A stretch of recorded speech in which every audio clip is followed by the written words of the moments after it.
कभी सोचा है कि वक्त के बारे में सिर्फ एक छोटी सी सोच, सिर्फ एक ख्याल किसी की पूरी जिंदगी कैसे बदल सकता है? आज की हमारी कहानी इसी एक सवाल के गिर्द घूमती है। तो चलें इसमें जरा गहराई से उतरते हैं। चलें एक लम्हे के लिए जरा तसव्वुर करें। एक अरबपति शख्स है, वो किसी को $10 लाख देना चाहता है। सिर्फ एक शर्त है, मीटिंग के लिए वक्त पर पहुंचना है। अब सवाल यह है, क्या कोई भी देर से जाएगा? अरे सवाल ही पैदा नहीं होता, बल्कि शायद 1 घंटा पहले ही पहुंच जाएंगे, बेहतरीन कपड़ों में, पूरी तैयारी के साथ। कोई भी चीज, कोई भी बहाना रास्ते में आ ही नहीं सकता। तो फिर ये क्या बात हुई कि जिस मुलाकात से सच में जिंदगी बदल सकती है, जो असल में अमीर बना सकती है, उसके लिए अलार्म का स्नोज बटन बार बार दबाया जाता है। खुद से वादा होता है, बस कल से पक्का। लेकिन वो कल तो जैसे कभी आता ही नहीं। और यही सोच हमें लेकर आती है कामरान की कहानी की तरफ।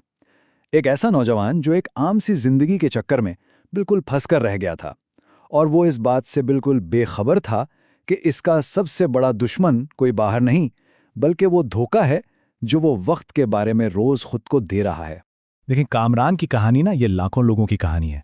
ख्वाब बहुत बड़े थे, लेकिन हकीकत एक ऐसी नौकरी थी जहां वो रोज अपना सबसे कीमती असासा, अपना वक्त, अपनी जवानी बहुत सस्ते में बेच रहा था। और शाम को जब वो घर लौटता ना, तो जिस्म और दिमाग दोनों बस थकन से चूर होते थे। फिर क्या होता था? सोफे पर बैठकर फोन की स्क्रीन पर दूसरों को वो जिंदगी जीते देखना जिसकी वो खुद ख्वाहिश करता था, और साथ में खुद को दुनिया का सबसे खतरनाक, सबसे मीठा झूठ बोलना। कोई बात नहीं, एक दिन मैं भी तैयार हो जाऊंगा। यहां देखें, इसकी हकीकत बिल्कुल साफ नजर आती है। कामरान दूसरों के लिए तो अपने वक्त का बादशाह था, लेकिन जब बात अपने ख्वाबों की आती थी तो वो एक फकीर बन जाता था। बॉस की कॉल आई, फौरन हाजिर। दोस्तों की महफिल, सबसे पहले मौजूद। लेकिन जब बात अपनी ज़ात की, अपने मुस्तकबिल की आती, तो उसके पास सिर्फ एक ही जवाब होता था, ये कल कर लूंगा। तो बस साल पर साल गुजरते गए और कामरान पर पछतावे का बोझ बढ़ता चला गया। फिर एक शाम, जब वो इसी कैफियत में डूबा हुआ था, पार्क में उसकी मुलाकात एक समझदार बुजुर्ग से हुई। एक ऐसी मुलाकात जिसने सब कुछ बदल कर रख देना था। इस बुजुर्ग ने कामरान की आंखों में देखा और बहुत नरमी से कहा, बेटा, बादशाह हो या फकीर, दिन में 24 घंटे तो सबके पास एक जैसी होते हैं। मसला वक्त की कमी का है ही नहीं, असल मसला तो ये है कि ये वक्त जा कहाँ रहा है, इसे तो मुफ्त में लुटाया जा रहा है। बात कितनी सादा थी, है ना? लेकिन इस एक बात ने कामरान की सोच की बुनियादें हिलाकर रख दी। और फिर इस बुजुर्ग ने वो जुमला कहा जो कामरान के दिलो दिमाग पर हमेशा के लिए नक्श हो गया। उन्होंने कहा, तुम गरीब इसलिए नहीं हो कि तुम्हारे पास पैसा नहीं है, तुम गरीब इसलिए हो क्योंकि तुमने अपने मुस्तकबिल के साथ कोई मीटिंग ही शेड्यूल नहीं की है। और बस इसी लम्हे कामरान पर यह राज खुला कि असल गुर्बत जेब की नहीं, कैलेंडर की होती है। इस बुजुर्ग ने अपनी एक पुरानी सी डायरी खोली और उसमें जिंदगी गुजारने की पूरी हिकमत अमली सिर्फ 2 उसूलों में लिखी थी।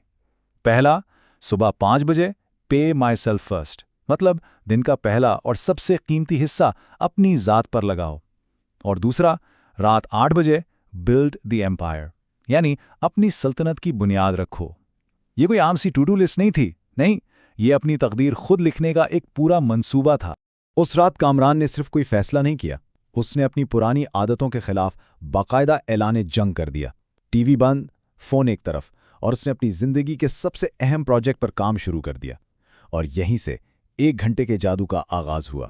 उसने रात 8 से 9 बजे के वक्त को द सैक्रेड ऑवर, यानी मुकद्दस घंटा का नाम दिया। अब यह वक्त बिक चुका था। ये उसकी अपने मुस्तकबिल के साथ एक ऐसी मीटिंग थी जिसे कैंसल या पोस्टपोन किया ही नहीं जा सकता था। इस 1 घंटे में दुनिया का सारा शोर दरवाजे के बाहर रह जाता और वो बस अपनी ज़ात की तामीर पर तवज्जो देता। अच्छा, तो क्या ये सब आसान था? अरे बिल्कुल भी नहीं। पहला हफ्ता तो एक हकीकी जंग थी। दिमाग कहता था कुछ और कर लो, जिस्म थकन का बहाना बनाता, और अंदर से वही पुरानी जानी पहचानी आवाज आती, आज रहने दो यार, कल से पक्का कर लेना। लेकिन कामरान को उस बुजुर्ग की बात याद थी कि अजमत की तरफ ले जाने वाली मुलाकात कभी छोड़ी नहीं जाती। और फिर आहिस्ता आहिस्ता जादू होने लगा। वो रोजाना का 1 घंटा एक ईंट की तरह था, और देखते ही देखते ईंट पर ईंट रखकर एक पूरा किला तामीर होने लगा। सोचें जरा, सिर्फ 1 महीने के 30 घंटों ने उसे एक नई महारत सिखा दी, और 1 साल के 365 घंटों ने एक छोटे से कारोबार की बुनियाद रख दी। इसी को तो कहते हैं वक्त का कंपाउंडिंग इफेक्ट, जहां छोटी छोटी सरमायाकारी मिलकर बहुत बड़े नताइज को जन्म देती हैं। अब कामरान की जिंदगी पूरी तरह बदल चुकी थी। वो अब हालात की कश्ती में बहने वाला कोई मुसाफिर नहीं था, बल्कि वो अपनी मंजिल खुद तय कर रहा था। सिर्फ इस 1 घंटे की रोजाना की पाबंदी ने कामरान की पूरी शख्सियत को बदल कर रख दिया था। वो अब हालात का शिकार बनकर सिर्फ शिकवे करने वाला इंसान नहीं रहा, बल्कि अपनी जिंदगी की गाड़ी का ड्राइवर बन चुका था। एक ऐसा ड्राइवर जो अपना रास्ता खुद बनाता है और अपनी मंजिल भी खुद ही चुनता है। वो वाकई अपनी रूह का कप्तान बन चुका था। तो इस पूरी कहानी का निचोड़ क्या है?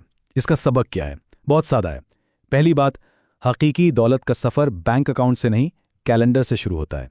दूसरी बात, अगर कोई ख्वाब या मकसद कैलेंडर पर लिखा नहीं है तो समझ लेंगे वो हकीकी नहीं है, वो सिर्फ एक ख्वाहिश है। और तीसरी, किसी दिन का इंतज़ार करना छोड़ना होगा, अपने वक्त को सोने की तरह कीमती समझना होगा, तभी वो हकीकत में सोना बनेगा। तो आखिर में सबसे अहम सवाल, हर एक को अपने आने वाले कल के कैलेंडर को देखकर यह सोचना होगा कि वो वक्त किसके लिए है। क्या वो सारा वक्त सिर्फ दूसरों के लिए बुक हो चुका है, या उसमें अपने लिए भी कोई जगह बाकी है? फैसला आज करना होगा, क्योंकि मुस्तकबिल के साथ मुलाकात आज ही तय करनी होगी।